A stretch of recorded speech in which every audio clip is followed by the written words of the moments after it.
أعوذ بالله من الشيطان الرجيم. بسم الله الرحمن الرحيم.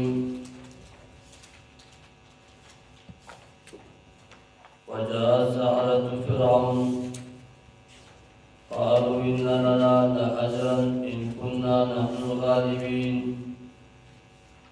قال نعم وإنكم لمن المقربين قالوا يا موسى إما أن تلقي وإما أن نكون نحن الملقين.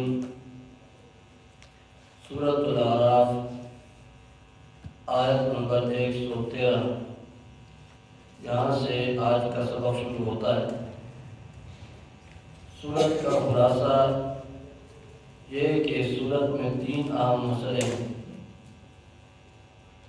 سب سے آخر میں تیسرا مسئلہ توحید باری تعالیٰ کا بیان، جس پر مختلف پیغمبروں کے واقعات پیش کیے گئے،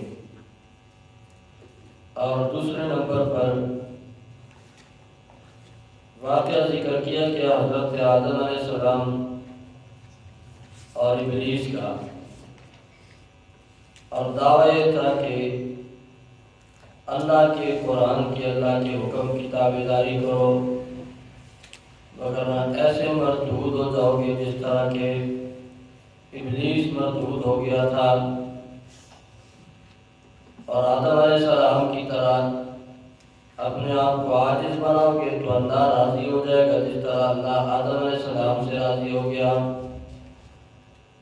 پہلا مسئلہ حضرت موسیٰ علیہ السلام کا واقعہ، تسلی برائے رسول کریم صلی اللہ علیہ وسلم، بہادری کا بیان کہ میرے پیارے پیغمبر صلی اللہ علیہ وسلم جس طرح حضرت موسیٰ علیہ السلام نے فرعون کی پارلیمنٹ کے اندر اللہ کی توحید کا مسئلہ ببانگ دوہل بیان کیا اور بڑی بہادری کے ساتھ للکار اور یلغار کے ساتھ بیان کیا، ایسے ہی آپ بھی اللہ کی توحید کا مسئلہ بیان فرمائیں.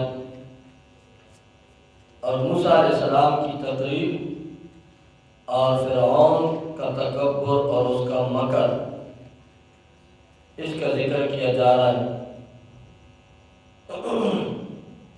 اب جب فرعون نے یہ مکر کیا کہ یہ تو جی جادوگر ہے، تمہیں تمہارے ملک سے نکالنا چاہتا ہے،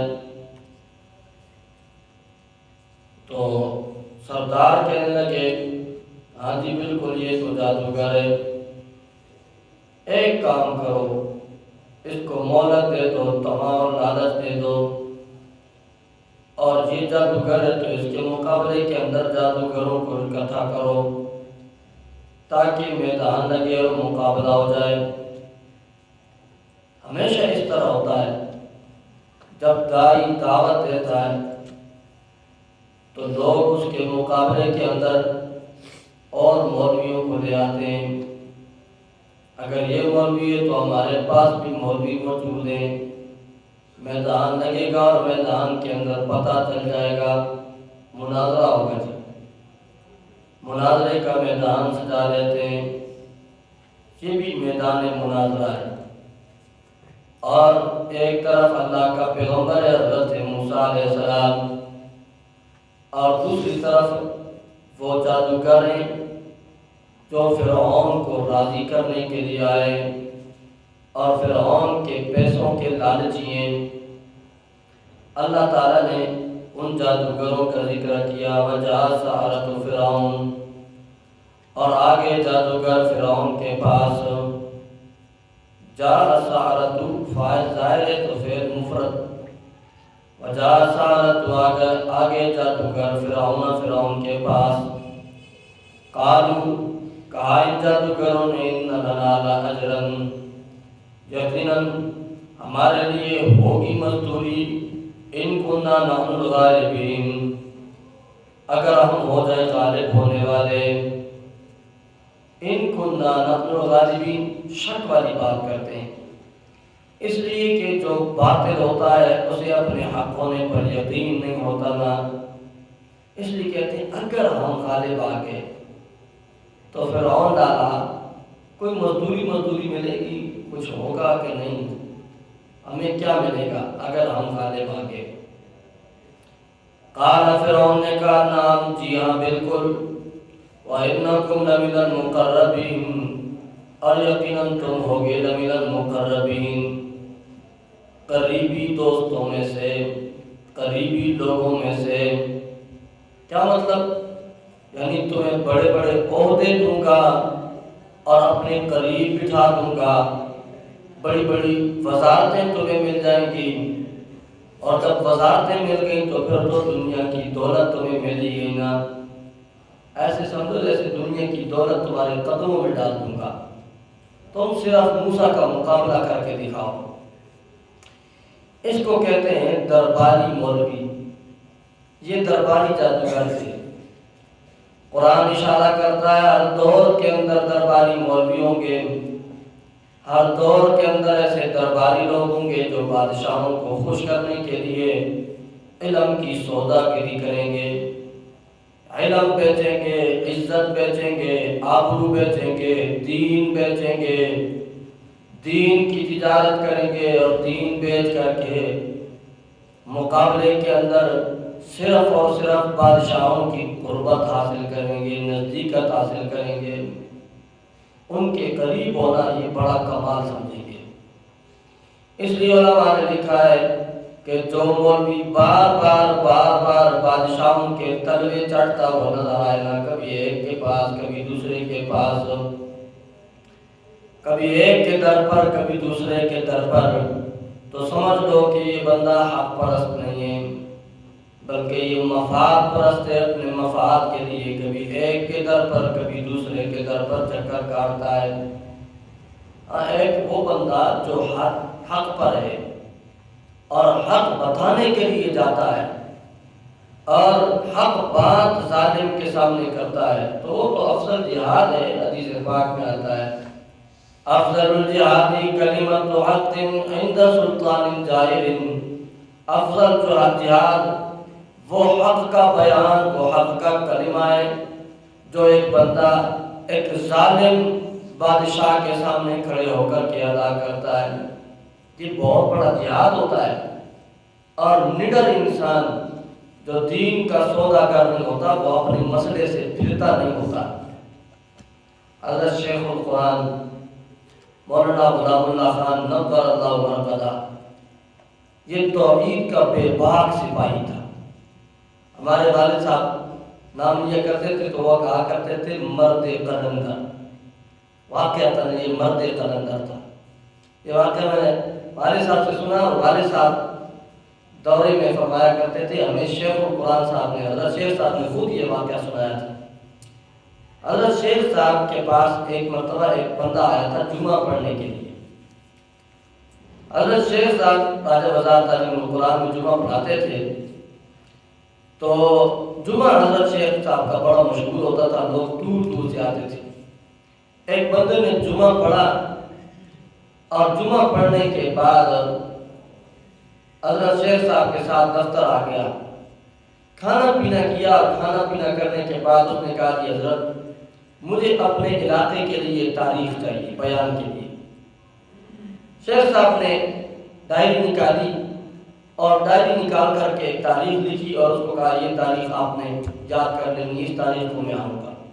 سادہ لوگ تھے، جس طرح ہمارے آج کل خطیبوں کے نخرے ہوتے ہیں، یہ تماشے نہیں تھے۔ وہ تو توحید کے داعی تھے، وہ چاہتے تھے کہ اس طرح کوئی ہمیں بلائے، ہم توحید کا بیان سنائیں لوگوں کو۔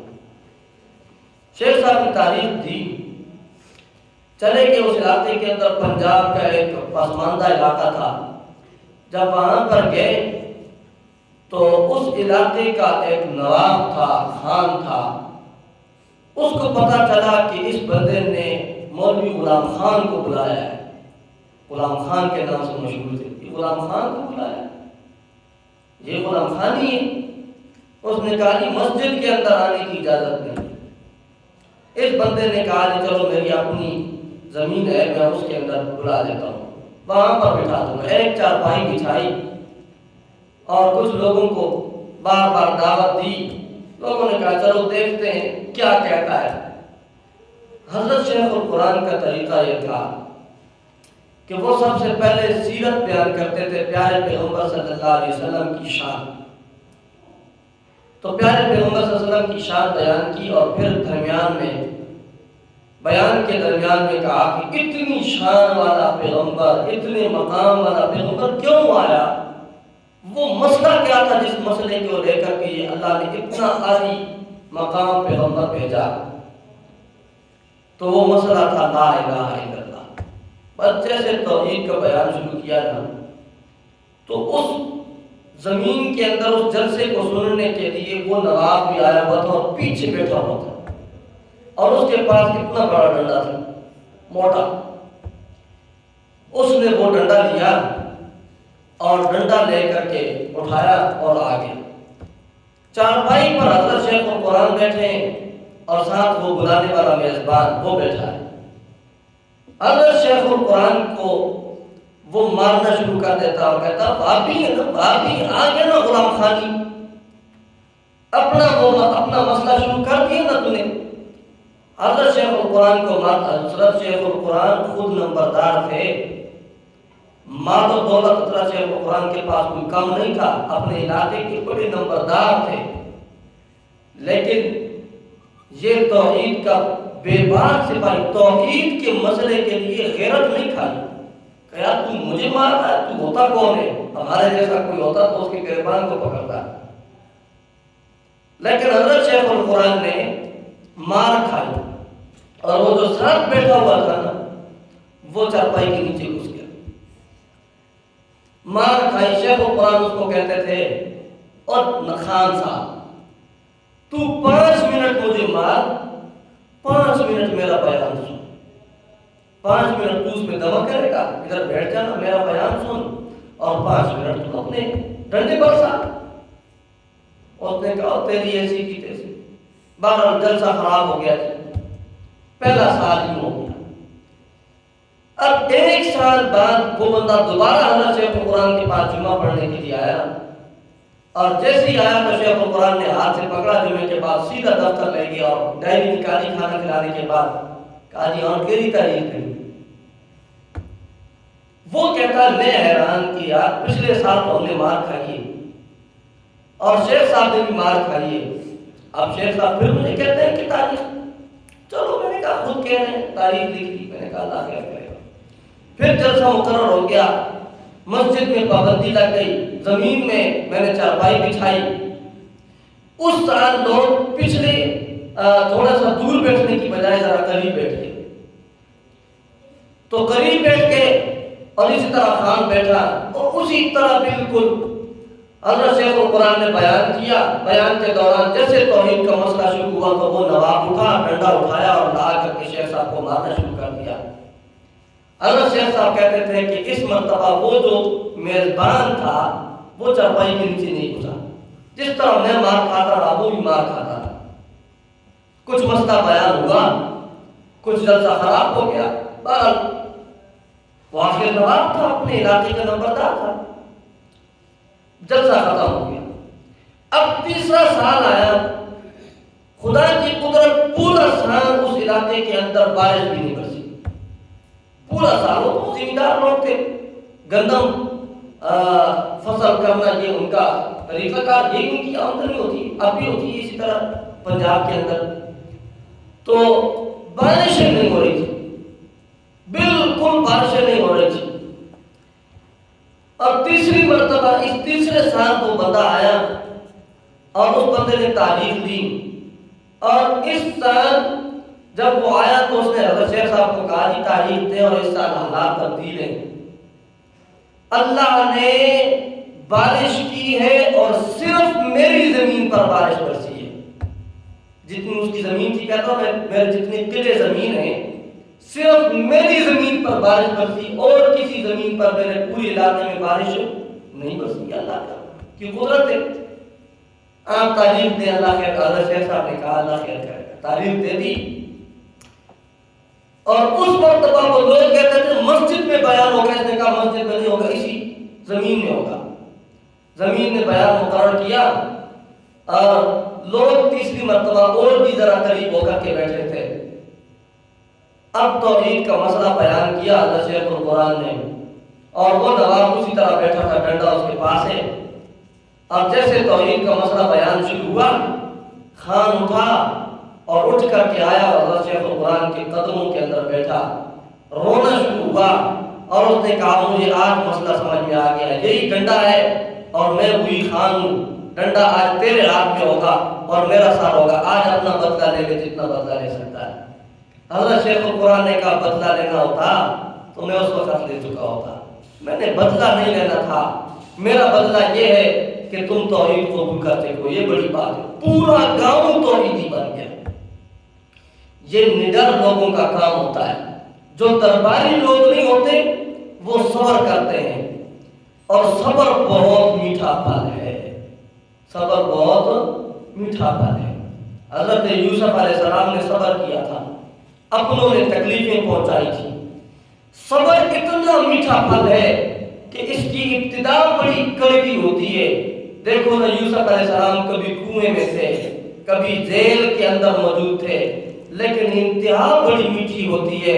یوسف علیہ السلام کو اللہ نے کنویں سے، جیل سے نکال کر کے ملک مصر کا بادشاہ بنا دیا۔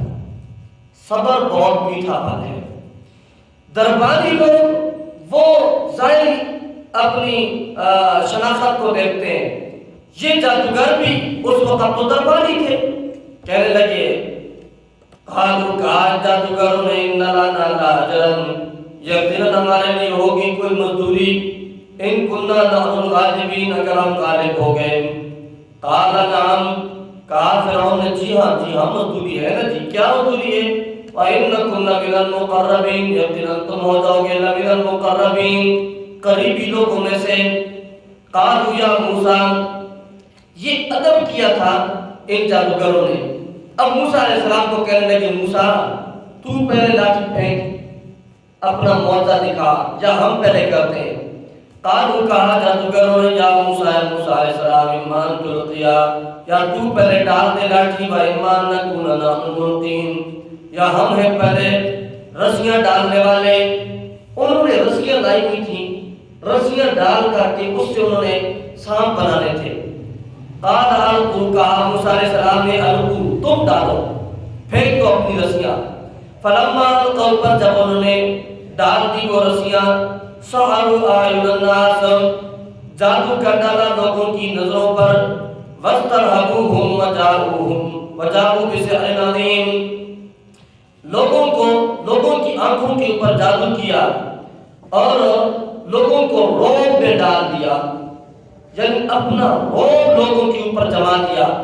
وجاؤ بسحر عظیم، اور یہ آگے بڑے جادو لے کر، بڑا جادو آ گیا جی، بڑی ساری رسیاں پھینکی اور رسیاں سانپ بن گئی، اور وہ سانپ کود رہے، بھاگ رہے۔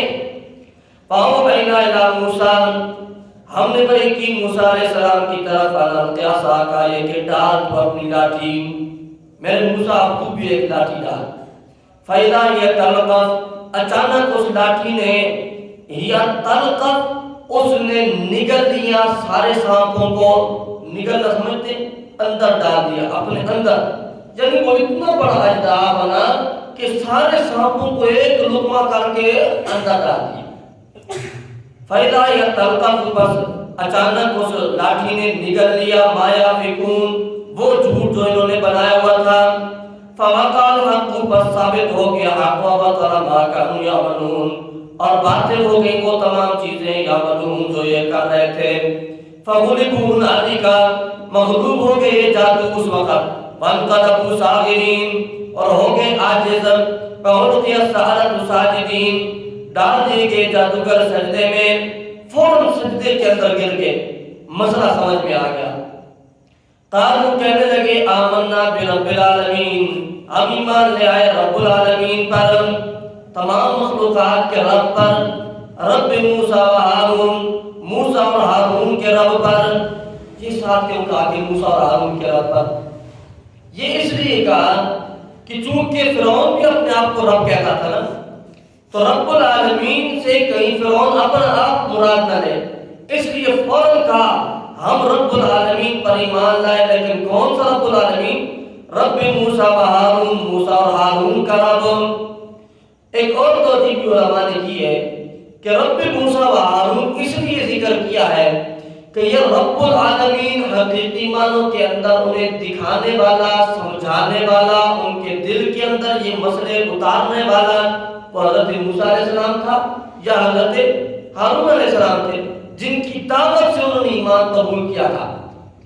اس لیے انہوں نے موسیٰ اور ہارون علیہ السلام کا تذکرہ کیا تاکہ جنہوں نے ہمیں حق دکھایا ہے ان کا تذکرہ ضرور کیا جائے، ان کے ساتھ یہ وفاداری ہے، ان کی نسبت کو ہم نہیں توڑیں گے۔ وفادار انسان وہ اپنے محسن کا تذکرہ کرتا ہے، سمجھ میں آگے بات نا؟ وفادار شاگرد اپنے استاد کو یاد کرتا ہے، اور غدار شاگرد جب وہ تھوڑا سا فن خان بن جاتا ہے تو اسے اپنا استاد بھول جاتا ہے، وہ کہتا ہے بس ماں پہلے بزرگ ملا نشتے رکھتا چڑے میں چادتا ریپیس دکو چادتا پائے مگلو کو چادتا ترکیب دکو انہوں ملاش پہ تو پلار دینا لہر کو ایسا پلار ہوگا۔ رب موسیٰ و ہارون، موسیٰ اور ہارون کے رب پر ایمان لائے۔ اب جب وہ ایمان لائے تو فرعون آگے کہنے لگا اچھا تم ایمان لے آئے ہو، تم سارے ایک جیسے ہو، مشورہ کر کے آئے ہو، یہ تمہارا بڑا استاد ہے۔ یہ آگے فرعون کا تیسرا مکر آ رہا ہے۔ پہلے دو مکر تھے فرعون کے، ایک مکر اس کا یہ تھا کہ اس نے کہا کہ جی یہ تو بڑا جادوگر ہے، دوسرا مکر یہ تھا کہ تمہیں اپنے ملک سے نکالنا چاہتا ہے۔ اب تیسرا مکر آ رہا ہے، جب وہ ہار گیا تو کہنے لگا ہو یہ تو تمہارا استاد ہے، تم اس کے شاگرد ہو، تم مشورہ کر کے آئے ہو، تم مجھے ذلیل کرنا چاہتے ہو۔ یہ تیسرا مکر ہے، انشاءاللہ آگے کل پڑھیں گے۔ باقی دعوانا الحمدللہ۔